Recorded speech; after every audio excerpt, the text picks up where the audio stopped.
March 18, 1975. Corazon Ortigas sat in her modest office in Pasig staring at a document that would have terrified any other businessman in the Philippines.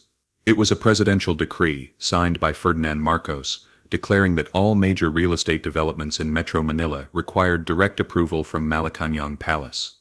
The message was clear: submit to presidential control or lose everything. For any other business leader, this would have been the moment to start packing bags for exile or preparing bribes for presidential cronies. The Marcos regime had already destroyed dozens of companies whose owners had refused to play by the dictator's rules. But Corazon Ortigas wasn't any other business leader. At 68 years old, she was the iron-willed matriarch of the most powerful real estate empire in the Philippines. And she was about to do something that no other major businessman had dared to do during the entire martial law period. She was going to tell Ferdinand Marcos to go to hell. Not in those words, but in a way that would be even more devastating. She was going to ignore him completely. This is the story of the only businesswoman Ferdinand Marcos couldn't break, couldn't buy, and couldn't intimidate, and how her refusal to submit to his authority became a thorn in the dictator's side that would torment him for the next 11 years. To understand why Corazon Ortigas was able to resist Ferdinand Marcos when every other major businessman had either fled or submitted, you need to understand what she had built and how she had built it. The Ortigas empire didn't begin with government connections or political favor. It began in 1931 when Francisco Ortigas Sr. bought a 4,033-hectare piece of swampland in what is now Pasig City for the equivalent of $50,000. Everyone thought he was insane. The land was worthless jungle, hours away from Manila's business district with no infrastructure and no prospects. But Francisco Ortigas had a vision. He could see that Manila would eventually expand eastward, and when it did, his swampland would become the most valuable real estate in the Philippines. Over the next 30 years he slowly developed the land, built roads, established utilities, and created what would become the Ortigas Center, the financial district that would rival Makati as the heart of Philippine business. By 1965, when Ferdinand Marcos became president, the Ortigas family controlled the largest private real estate development in Southeast Asia, and Francisco Ortigas Sr. had handed control of the empire to the most capable of his children, his daughter Corazon. Corazon Ortigas was everything Ferdinand Marcos was not. Where he had gained power through politics, she had earned it through business. Where he relied on government connections, she had built her empire through private enterprise. Where he needed to destroy competitors to maintain control, she succeeded by creating value that nobody could replicate. Most importantly, Corazon Ortigas had built her fortune completely independent of government favor. She didn't need permits that could be revoked, licenses that could be cancelled, or contracts that could be terminated. She owned the land, controlled the development, and generated revenue through private transactions that no government could easily interrupt. This made her incredibly dangerous to Ferdinand Marcos's system of control. His power over the Philippine economy depended on making every major business leader dependent on government approval, but Corazon Ortigas had built a business that was essentially government-proof. When Ferdinand Marcos declared martial law in 1972, one of his first priorities was bringing all major business leaders under direct presidential control. The process was simple and effective: identify the most powerful companies, create regulatory problems that threaten their survival, then offer to solve those problems in exchange for loyalty and tribute. It had worked perfectly with every other major business leader in the Philippines. The Ayalas, the Zobels, the Gocon Vice-May. They had all made their accommodations with the Marcos regime. Some fled the country, others became cronies. All of them acknowledged that Ferdinand Marcos now controlled their economic fate. But when Marcos tried the same approach with Corazon Ortigas, he encountered something he had never faced before: complete indifference to his authority. The first test came in 1973, when the government created new regulations requiring all major real estate developments to submit detailed plans for presidential approval. Every other major developer in the Philippines complied immediately, understanding that refusal meant economic death. Corazon Ortigas simply ignored the requirement.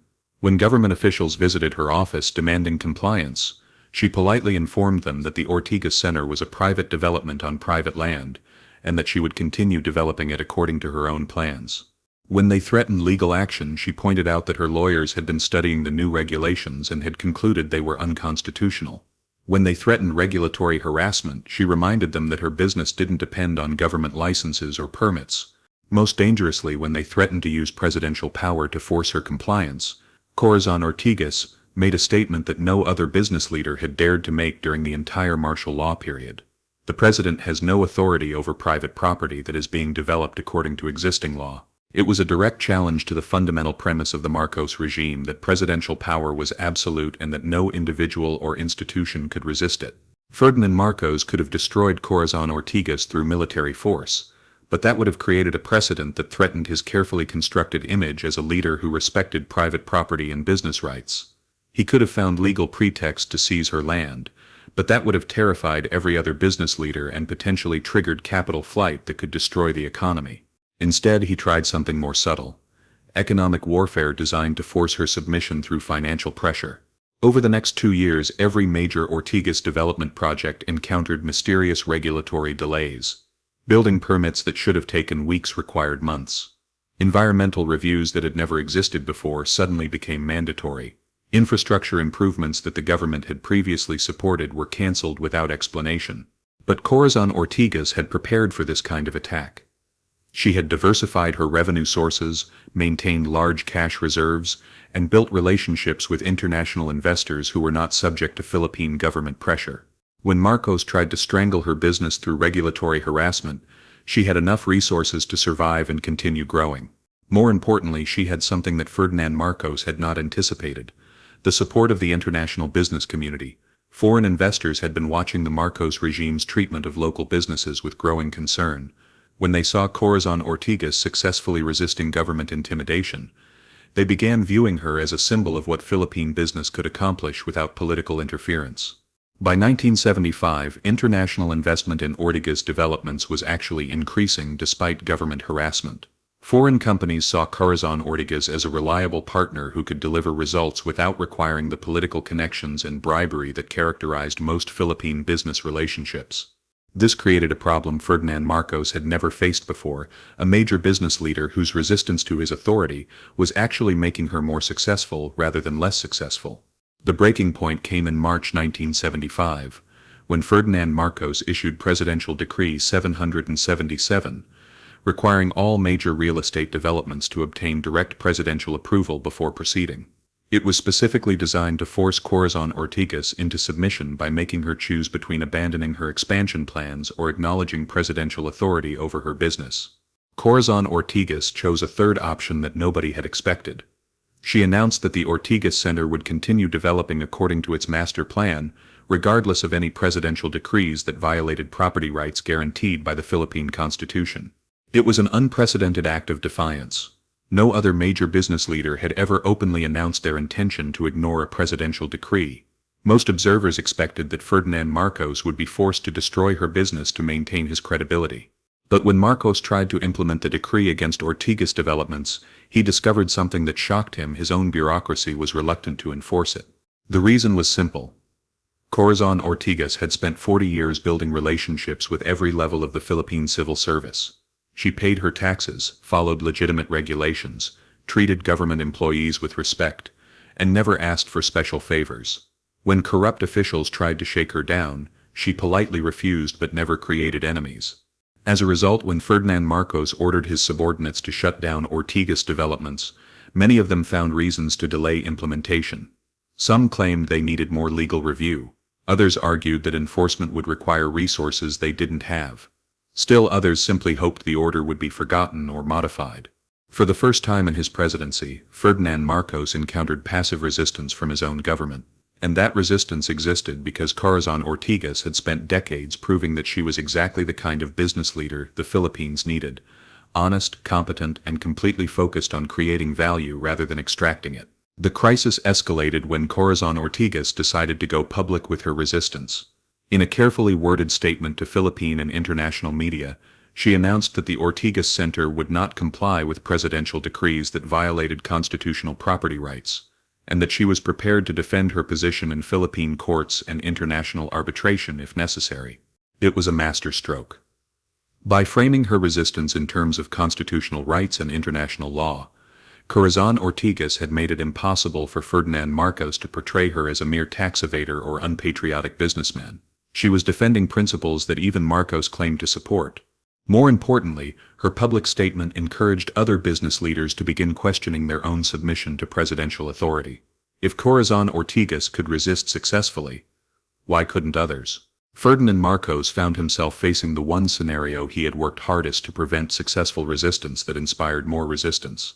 His response revealed both his desperation and his miscalculation. Instead of finding a face-saving compromise that would have allowed both sides to claim victory, Marcos decided to make Corazon Ortigas an example that would deter any other potential resistors. In June 1975, he ordered the military to surround Ortigas developments and prevent any further construction. It was a dramatic escalation that was covered by international media as an example of martial law intimidation of legitimate business. But the military blockade backfired spectacularly. International investors saw Philippine soldiers preventing a 70-year-old businesswoman from developing her own land, and they began questioning whether the Philippines was a safe place for foreign investment. Local employees who worked for Ortigas developments saw their jobs threatened by government harassment of their honest employer, and they began organizing peaceful protests. Most importantly, other business leaders saw that Ferdinand Marcos was willing to use military force against private property when owners refused to submit to his authority, and they began making their own plans for protecting their assets from government seizure. After 3 weeks, Ferdinand Marcos was forced to withdraw the military blockade. The international and domestic pressure had become too intense, and the blockade was generating more opposition to his regime than Corazon Ortigas's resistance had. But the damage to his authority was permanent. For the first time, a major Philippine business leader had successfully defied presidential power and forced the government to back down. Other entrepreneurs began studying Corazon Ortigas's methods and applying them to their own resistance to government overreach. Over the next 10 years, Corazon Ortigas continued her quiet resistance to Marcos' authority while building the most successful real estate empire in Philippine history. She never became a political activist or joined the organized opposition. She simply insisted on her right to develop her property according to law rather than presidential whim. But her example was more dangerous to the Marcos regime than any political opposition, because she proved that it was possible to succeed in the Philippines without submitting to corruption or political control. Every year that her business grew while maintaining its independence, she demonstrated that the Marcos system was not inevitable or necessary. When people power finally brought down the Marcos regime in 1986, Corazon Ortigas was one of the few major business leaders who had never collaborated with the dictatorship, never paid bribes to presidential cronies, and never compromised her principles for government favor. At the victory celebration, many people commented that she looked exactly the same as she had 20 years earlier, unbroken, unbowed, and completely focused on the work that had always mattered most to her. Ferdinand Marcos had spent 11 years trying to break the will of one 70-year-old businesswoman. In the end, she had outlasted him, outmaneuvered him, and proven that his power had limits that even he didn't understand. Today, the Ortigas Center stands as one of the most successful business districts in Southeast Asia. It was built by a woman who understood something that Ferdinand Marcos never learned: that real power comes not from forcing people to submit but from creating value that makes submission unnecessary. The only businesswoman Ferdinand Marcos couldn't break became the symbol of what Philippine business could accomplish when it was free from political interference. Her legacy isn't just the empire she built, but the example she set that integrity, competence, and stubborn independence could triumph over corruption, intimidation, and authoritarian power. March 18, 1975. One presidential decree. One woman's refusal to submit. The beginning of the end of Ferdinand Marcos's absolute authority over the Philippine economy. Corazon Ortigas had proven that even dictators have limits. And sometimes those limits are enforced by a 70-year-old grandmother who simply refuses to be intimidated by anyone, including the most powerful man in the Philippines. The businesswoman who built an empire by ignoring the emperor. The woman who proved that private property could resist presidential power when it was defended with enough intelligence, courage, and patience.